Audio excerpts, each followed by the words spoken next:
ಆತ್ಮೀಯರೇ, ಸ್ಯಾಲಡ್ ದುನಿಯಾ plus YouTube ಚಾನಲ್ಗೆ ಆತ್ಮೀಯ ಸ್ವಾಗತ. ನನಗೆ ಸ್ವಲ್ಪ ವಿಷ ಕೊಡಿ, ಕೈಯೆಲ್ಲ ಫಂಗಸ್ ಬರುತ್ತದೆ, ಬದುಕಲು ಆಗುತ್ತಿಲ್ಲ. ಪರಿಸ್ಥಿತಿ ನೆನೆದು ಜಡ್ಜ್ ಎದುರು ಕಣ್ಣೀರಿಟ್ಟ ನಟ Darshan. Challenging star Darshan box office ಸುಲ್ತಾನ್ ಎಂದೇ ಪ್ರಖ್ಯಾತಿಯನ್ನು ಗಳಿಸಿದ ನಟ ದರ್ಶನ್ ರವರು ರೇಣುಕಾ ಸ್ವಾಮಿ ಕೊಲೆ ಪ್ರಕರಣದಲ್ಲಿ ಮತ್ತೆ ಜೈಲಿನಲ್ಲಿದ್ದಾರೆ. ಇದೀಗ ಕೋರ್ಟ್ ಮುಂದೆ ವಿಶೇಷ ಮನವಿ ಮಾಡಿದ್ದು, ದರ್ಶನ್ ಮನವಿ ಕೇಳಿ ಸ್ವತಃ ಜಡ್ಜ್ ಅವರೇ ಒಮ್ಮೆ ಶಾಕ್ ಆಗಿ ಹೋಗಿದ್ದಾರೆ. ಚಿತ್ರದುರ್ಗದ ರೇಣುಕಾ ಸ್ವಾಮಿ ಕೊಲೆ ಪ್ರಕರಣದ ಏಟು ಆರೋಪಿ ಆಗಿದ್ದಾರೆ ನಟ ದರ್ಶನ್. ದರ್ಶನ್ ರವರ ಗೆಳತಿ ಪವಿತ್ರ ಗೌಡ ರವರಿಗೆ ಅಶ್ಲೀಲ ಮೆಸೇಜ್ ಕಳಿಸಿದ್ದಾನೆ ಎಂಬ ಕಾರಣಕ್ಕೆ ಚಿತ್ರದುರ್ಗದಿಂದ ರೇಣುಕಾ ಸ್ವಾಮಿಯನ್ನು ಕಿಡ್ನ್ಯಾಪ್ ಮಾಡಿ ಕೊಲೆ ಮಾಡಲಾಗಿದೆ ಎಂಬ ಆರೋಪ ದರ್ಶನ್ ಆ್ಯಂಡ್ ಟೀಮ್ ಮೇಲೆ ಇದೆ. ಈ ಬಾರಿ ದರ್ಶನ್ ಪರಿಸ್ಥಿತಿ ತುಂಬ ಹದಗೆಟ್ಟಿರುವಂತೆ ಕಂಡು ಬರ್ತಿದ್ದು, ಮಾನಸಿಕವಾಗಿ ಸಹ ಕುಗ್ಗಿದಂತೆ ಕಂಡು ಬಂದಿದೆ. ಅಲ್ಲದೆ ನ್ಯಾಯಾಲಯದಲ್ಲಿ ದರ್ಶನ್ ಒಂದು ಮನವಿ ಮಾಡಿದ್ದಾರೆ ಎನ್ನಲಾಗುತ್ತಿದ್ದು, ಇದನ್ನು ಕೇಳಿ ಅಭಿಮಾನಿಗಳಿಗೆ ಶಾಕ್ ಆಗಿದ್ದಾರೆ. ಹೈಕೋರ್ಟ್ ದರ್ಶನ್ ರವರಿಗೆ ಮೆಡಿಕಲ್ ಬೇಲನ್ನು ನೀಡಿತ್ತು. ಇದನ್ನು ಸುಪ್ರೀಂ ಕೋರ್ಟ್ ರದ್ದು ಮಾಡಿ ದರ್ಶನ್ಗೆ ದಿಢೀರ್ ಶಾಕನ್ನು ನೀಡಿತ್ತು. ದರ್ಶನ್ ಈಗಾಗಲೇ ಕೋರ್ಟ್ ಬಳಿ ತಮಗೆ ದಿಂಬು ಹಾಗೂ ಹಾಸಿಗೆಯ ವ್ಯವಸ್ಥೆ ನೀಡುವಂತೆ ಅರ್ಜಿಯನ್ನು ಸಲ್ಲಿಸಿದರು.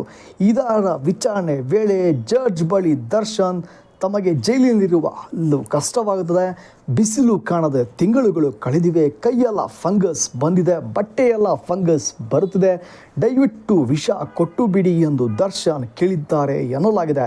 ಸದ್ಯ ಈ ವರದಿ ನೋಡಿದ ದರ್ಶನ್ ಅಭಿಮಾನಿಗಳು ತಮ್ಮ ನೆಚ್ಚಿನ ನಟನ ಬಗ್ಗೆ ಶಾಕ್ ಆಗಿದ್ದಾರೆ.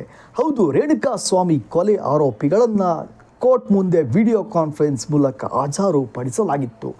ಈ ವೇಳೆ ನಟ ದರ್ಶನ್ ಜೈಲಿನೊಳಗಿನ ವ್ಯವಸ್ಥೆ ಬಗ್ಗೆ ಬೇಸರವನ್ನು ವ್ಯಕ್ತಪಡಿಸಿ ನ್ಯಾಯಾಧೀಶರ ಎದುರೇ ಕಣ್ಣೀರಿಟ್ಟ ಘಟನೆ ನಡೆದಿದೆ. ಅಲ್ಲದೆ ಇದೇ ವೇಳೆ ಜಡ್ಜ್ ಎದುರು ಮಾತನಾಡಿದ ದರ್ಶನ್, ನಾನು ಬಿಸಿಲು ನೋಡಿ ತಿಂಗಳುಗಳು ಕಳೆದಿವೆ, ಕೈ ಮೇಲೆಲ್ಲ ಫಂಗಸ್ ಬಂದಿದೆ, ಬಟ್ಟೆ ಮೇಲೆಲ್ಲ ಫಂಗಸ್ ಬಂದಿದೆ, ಬೇರೆ ಯಾರಿಗೂ ಬೇಡ, ನನಗೆ ಮಾತ್ರ ಸ್ವಲ್ಪ ವಿಷ ಕೊಟ್ಟು ಬಿಡಿ ಎಂದು ಹೇಳಿದ್ದಾರೆ. ಇದಕ್ಕೆ ಕೋರ್ಟ್ನಿಂದಲೇ ಆದೇಶ ನೀಡಬೇಕು ಎಂದು ಮನವಿ ಮಾಡುತ್ತಾ ಜಡ್ಜ್ ಎದುರೇ ದರ್ಶನ್ ಕಣ್ಣೀರಿಟ್ಟಿದ್ದಾರೆ. ಹಾಗೆಲ್ಲ ನೀವು ಕೇಳಬಾರದು, ಮಾತನಾಡಬಾರದು ಎಂದು ಜಡ್ಜ್ ದರ್ಶನ್ ರವರಿಗೆ ಕಿವಿಮಾತು ಹೇಳಿದ್ದಾರೆ. ಇದನ್ನು ಆಲಿಸಿದ ನ್ಯಾಯಾಧೀಶರು ಜೈಲು ಅಧಿಕಾರಿಗಳಿಗೆ ಯಾವ ಆದೇಶ ನೀಡಬೇಕು ಅದನ್ನು ನಾವು ನೀಡುತ್ತೇವೆ ಎಂದು ಹೇಳಿದ್ದಾರೆ. ಹಾಸಿಗೆ ದಿಂಬಿಗೆ ದರ್ಶನ್ ರವರು ಮನವಿ ಮಾಡಿದರು. ದರ್ಶನ್ ಪರ ವಾದ ಮಂಡಿಸಿದ ಹಿರಿಯ ವಕೀಲ ಸಂಜಯ್ ಚೌಟ, ಬಳ್ಳಾರಿ ಬೆಂಗಳೂರಿನಿಂದ ಸುಮಾರು 310 ಕಿಲೋಮೀಟರ್ ದೂರದಲ್ಲಿದೆ. ಇದರಿಂದಾಗಿ ನಟ ನ್ಯಾಯಾಲಯದ ಪ್ರತಿ ವಿಚಾರಣೆಗೆ ಹಾಜರಾಗುವುದು ಕಷ್ಟವಾಗುತ್ತದೆ ಎಂದು ದರ್ಶನ್ ಪರ ವಾದಿಸಿದರು. ಅಲ್ಲದೆ ದರ್ಶನ್ ಪರ ವಕೀಲರ ಹಾಸಿಗೆ ದಿಂಬು ಮತ್ತು ಕಂಬಳಿಯ ಬೇಸಿಕ್ ನೀಡ್ಸ್ ಸೇರಿದಂತೆ ಮೂಲಭೂತ ಸೌಲಭ್ಯಗಳನ್ನು ಒದಗಿಸಲು ನಿರ್ದೇಶನ ನೀಡುವಂತೆ ಕೋರಿದ್ದು, ವಿಚಾರಣಾಧೀನ ಕೈದಿಗಳು ಕನಿಷ್ಠ ಸೌಲಭ್ಯಗಳಿಗೆ ಅರ್ಹರು ಎಂದು ವಾದಿಸಿದರು. ಅಂತಹ ಅಗತ್ಯ ವಸ್ತುಗಳನ್ನು ಯಾವ ಕಾನೂನು ಆಧಾರದ ಮೇಲೆ ನಿರಾಕರಿಸಬಹುದು ಎಂದು ವಕೀಲರು ಅಧಿಕಾರಿಗಳನ್ನು ಪ್ರಶ್ನಿಸಿದರು. ಇದರ ನಡುವೆ ಡಿಸೆಂಬರ್ನಲ್ಲಿ ಅದ್ದೂರಿಯಾಗಿ ರಿಲೀಸ್ ಆಗಲು ಸಜ್ಜಾಗುತ್ತದೆ ದರ್ಶನ್ ರವರ ಡೆವಿಲ್ ಸಿನಿಮಾ. ದರ್ಶನ್ ಅಭಿನಯದ ಬಹುನಿರೀಕ್ಷಿತ ಡೆವಿಲ್ ಸಿನಿಮಾದ ಟೀಸರ್ ಬಿಡುಗಡೆಯಾಗಿ ಟ್ರೆಂಡನ್ನು ಸೃಷ್ಟಿಸಿದೆ.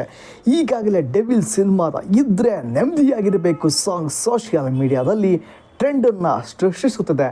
ನಟ ದರ್ಶನ್ ಸದ್ಯ ಜೈಲಿನಲ್ಲಿದ್ದರೂ ಸಿನಿಮಾ ರಿಲೀಸ್ ಆಗುವುದು ಪಕ್ಕಾ ಆಗಿದೆ. ಪ್ರೀತಿಯ ಸೆಲೆಬ್ರಿಟೀಸ್, ನಿಮ್ಮ ನಿರಂತರ ಪ್ರಾರ್ಥನೆ, ಪ್ರೀತಿ ಮತ್ತು ಬೆಂಬಲಕ್ಕೆ ಅನಂತ ಧನ್ಯವಾದಗಳು. ನೀವು ಕಾತರದಿಂದ ಕಾಯುತ್ತಿದ್ದ ಡಿ ಡೆವಿಲ್ ಡಿಸೆಂಬರ್ 12ರಂದು ಬಿಡುಗಡೆಯಾಗಲಿದೆ ಎಂದು ಶ್ರೀಮತಿ ವಿಜಯಲಕ್ಷ್ಮಿ ದರ್ಶನ್ ರವರು ಇನ್ಸ್ಟಾಗ್ರಾಮ್ನಲ್ಲಿ ಪೋಸ್ಟ್ ಮಾಡಿದರು. ದರ್ಶನ್ ರವರು ಜಡ್ಜ್ ಮುಂದೆ ತಮ್ಮ ಅಳನನ್ನು ತೋಡಿಕೊಂಡಿದ್ದಾರೆ. ಜೈಲಿನಲ್ಲಿ ನನಗೆ ಬದುಕೋಕೆ ಆಗ್ತಿಲ್ಲ, ದಯವಿಟ್ಟು ವಿಷ ಕೊಟ್ಟು ಬಿಡಿ ಸ್ವಾಮಿ. ನ್ಯಾಯಮೂರ್ತಿಗಳಲ್ಲಿ ದರ್ಶನ್ ಮನವಿ. ಜೈಲಿನಲ್ಲಿ ನನಗೆ ಬೆಳಕು ನೋಡಲು ಆಗುತ್ತಿಲ್ಲ, ಕೈಯೆಲ್ಲ ಫಂಗಸ್ ಆಗಿದೆ, ನಾನು ಏನೇ ಕೇಳಿದರೂ ಅಧಿಕಾರಿಗಳು ಕೊಡುತ್ತಿಲ್ಲ, ದಯಮಾಡಿ ನನಗೆ ಮಾತ್ರ ವಿಷ ಕೊಟ್ಟು ಬಿಡಿ. ಚಿತ್ರದುರ್ಗದ ನಿವಾಸಿ ರೇಣುಕಾ ಸ್ವಾಮಿ ಕೊಲೆ ಪ್ರಕರಣದಲ್ಲಿ ಪರಪ್ಪನಗ್ರಹಾರ ಜೈಲು ಪಾಲಾಗಿರುವ ಚಿತ್ರನಟ ದರ್ಶನ್ ನ್ಯಾಯಾಧೀಶರ ಮುಂದೆ ವಿಚಿತ್ರ ಬೇಡಿಕೆ ಇಟ್ಟ ಪರಿ ಇದು. ದರ್ಶನ್ ಮತ್ತು ಇತರೆ ಆರೋಪಿಗಳು ಬೆಂಗಳೂರಿನ 57ನೇ ಹೆಚ್ಚುವರಿ CCH ನ್ಯಾಯಾಲಯದ ಮುಂದೆ ವಿಡಿಯೋ ಕಾನ್ಫರೆನ್ಸ್ ಮೂಲಕ ವಿಚಾರಣೆಗೆ ಹಾಜರಾಗಿದ್ದರು. ತಮಗೆ ಹಾಸಿಗೆ, ದಿಂಬು, ಕುಡಿಯಲು ನೀರು, ಊಟ, ತಿಂಡಿ ನೀಡಬೇಕೆಂದು ದರ್ಶನ್ ಪರ ವಕೀಲರು ನ್ಯಾಯಾಲಯಕ್ಕೆ ಮನವಿ ಮಾಡಿದರು. ಅರ್ಜಿ ವಿಚಾರಣೆ ನಡೆಸುತ್ತಿದ್ದ ವೇಳೆ ಮೊದಲು ಕೈಯೆತ್ತಿದ ಪ್ರಕರಣದ ಏಟು ಆರೋಪಿ ದರ್ಶನ್ ಜೈಲಿನಲ್ಲಿ ಬದುಕಲು ಸಾಧ್ಯವಾಗುತ್ತಿಲ್ಲ ಎಂದು ಗದ್ಗರಿತರಾಗಿ ಕಣ್ಣೀರು ಹಾಕಿದರು. ಸ್ವಾಮಿ, ನನಗೆ ಕುಡಿಯಲು ಸ್ವಲ್ಪ ವಿಷ ಕೊಟ್ಟು ಬಿಡಿ, ಇದನ್ನು ಇಲ್ಲಿಂದಲೇ ಆದೇಶ ಮಾಡಿ. 1 ತಿಂಗಳಿಂದ ನಾನು ಬಿಸಿಲನ್ನೇ ನೋಡಿಲ್ಲ, ನನ್ನ ಕೈಗೆಲ್ಲ ಫಂಗಸ್ ಆಗಿದೆ, ನ್ಯಾಯಾಲಯ ಆದೇಶ ನೀಡಬೇಕು, ನನಗೆ ಮಾತ್ರ ವಿಷ ಕೊಡಿ, ಬೇರೆಯವರಿಗೆ ಬೇಡ ಎಂದು ಕೋರಿದರು. ಮಾತು ಮುಂದುವರಿಸಲು ದರ್ಶನ್ ಮುಂದಾದಾಗ, ನೀವು ಅರ್ಜಿಯಲ್ಲಿ ಏನು ಮನವಿ ಮಾಡಿಕೊಂಡಿರೋ ಅದನ್ನು ವಿಚಾರಣೆ ನಡೆಸುತ್ತೇವೆ, ವಿಷ ಕೊಡಿ ಎಂದು ನ್ಯಾಯಾಲಯ ಇಲ್ಲವೇ ದೇಶದ ಯಾವುದೇ ನ್ಯಾಯಾಧೀಶರು ಕೂಡ ಹೇಳಲು ಸಾಧ್ಯವಿಲ್ಲ. ಇಂಥ ಮನವಿಯನ್ನು ತಾವು ಮಾಡಬಾರದು ಎಂದು ನ್ಯಾಯಾಧೀಶರು ತಿಳಿಸಿದರು. ಇದಕ್ಕೆ ದರ್ಶನ್ ಸರಿ ಸ್ವಾಮಿ ಎಂದಷ್ಟೇ ನ್ಯಾಯಾಧೀಶರಿಗೆ ಪ್ರತಿಕ್ರಿಯಿಸಿ ಮೌನಕ್ಕೆ ಶರಣಾದರು. ನೀವು ಮಾಡಿಕೊಂಡಿರುವ ಮನವಿ ಅರ್ಜಿ ವಿಚಾರಣೆಯಂತೆ ತಿಂಬು, ಹಾಸಿಗೆ, ಕಂಬಳಿಯನ್ನು ನೀಡಿದ್ದಾರೆ. ಇದು ರೋಚಕ ರೀತಿಯ ಪ್ರಕರಣವಾದ ಕಾರಣ, ಹೈ ಪ್ರೊಫೈಲ್ ಪ್ರಕರಣವಿರುವ ಕಾರಣ ಇನ್ನೂ ಟ್ರಯಲ್ ನಡೆಯುತ್ತಿದೆ. ಸ್ಯಾಂಡಲ್ವುಡ್ನ ಎಲ್ಲ ರೋಚಕ ಲೇಟೆಸ್ಟ್ ಅಷ್ಟೊಂದು ಬಿಟ್ಸ್ಗಾಗಿ ನಿಮ್ಮ ಯೂಟ್ಯೂಬ್ ಚಾನಲ್ ಸ್ಯಾಂಡಲ್ವುಡ್ ನ್ಯೂಸ್ಗೆ ಸಬ್ಸ್ಕ್ರೈಬ್ ಆಗಿ. For latest and water flow bits on Kannada film industry, ಟೆಲಿಸಿಎಸ್ಟ್ರಿ, astonishing updates Indian film industry, exclusive day to day box office collected of all movies. Subscribe to YouTube channel Sandalwood news. ಸ್ಯಾಂಡಲ್ವುಡ್ನ ಎಲ್ಲ ಸಿನಿಮಾಗಳ exclusive day to day box office collection ಡೀಟೇಲ್ಸ್ಗಾಗಿ, ರೋಚಕ latest astonishing ಬಿಟ್ಸ್ಗಾಗಿ ನಿಮ್ಮ YouTube channel Sandalwood ನ್ಯೂಸ್ಗೆ subscribe ಆಗಿ. ಆತ್ಮೀಯರೇ, ಸ್ಯಾಂಡಲ್ವುಡ್ ನ್ಯೂಸ್ ಯೂಟ್ಯೂಬ್ ಚಾನಲ್ಗೆ ಆತ್ಮೀಯ ಸ್ವಾಗತ.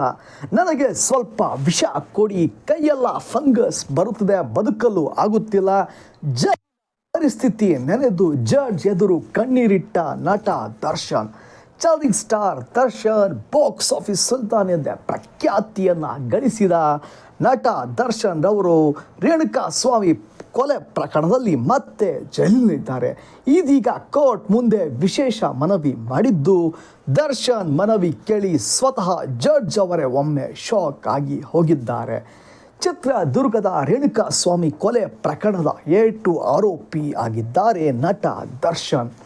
ದರ್ಶನ್ ರವರ ಗೆಳತಿ ಪವಿತ್ರ ಗೌಡ ರವರಿಗೆ ಅಶ್ಲೀಲ ಮೆಸೇಜ್ ಕಳಿಸಿದ್ದಾನೆ ಎಂಬ ಕಾರಣಕ್ಕೆ ಚಿತ್ರದುರ್ಗದಿಂದ ರೇಣುಕಾ ಸ್ವಾಮಿಯನ್ನು ಕಿಡ್ನ್ಯಾಪ್ ಮಾಡಿ ಕೊಲೆ ಮಾಡಲಾಗಿದೆ ಎಂಬ ಆರೋಪ ದರ್ಶನ್ ಆ್ಯಂಡ್ ಟೀಮ್ ಮೇಲೆ ಇದೆ. ಈ ಬಾರಿ ದರ್ಶನ್ ಪರಿಸ್ಥಿತಿ ತುಂಬ ಹದಗೆಟ್ಟಿರುವಂತೆ ಕಂಡು ಬರ್ತಿದ್ದು, ಮಾನಸಿಕವಾಗಿ ಸಹ ಕುಗ್ಗಿದಂತೆ ಕಂಡು ಬಂದಿದೆ. ಅಲ್ಲದೆ ನ್ಯಾಯಾಲಯದಲ್ಲಿ ದರ್ಶನ್ ಒಂದು ಮನವಿ ಮಾಡಿದ್ದಾರೆ ಎನ್ನಲಾಗುತ್ತಿದ್ದು, ಇದನ್ನು ಕೇಳಿ ಅಭಿಮಾನಿಗಳಿಗೆ ಶಾಕ್ ಆಗಿದ್ದಾರೆ. ಹೈಕೋರ್ಟ್ ದರ್ಶನ್ ರವರಿಗೆ ಮೆಡಿಕಲ್ ಬೇಲನ್ನು ನೀಡಿತ್ತು. ಇದನ್ನು ಸುಪ್ರೀಂ ಕೋರ್ಟ್ ರದ್ದು ಮಾಡಿ ದರ್ಶನ್ಗೆ ದಿಢೀರ್ ಶಾಕ್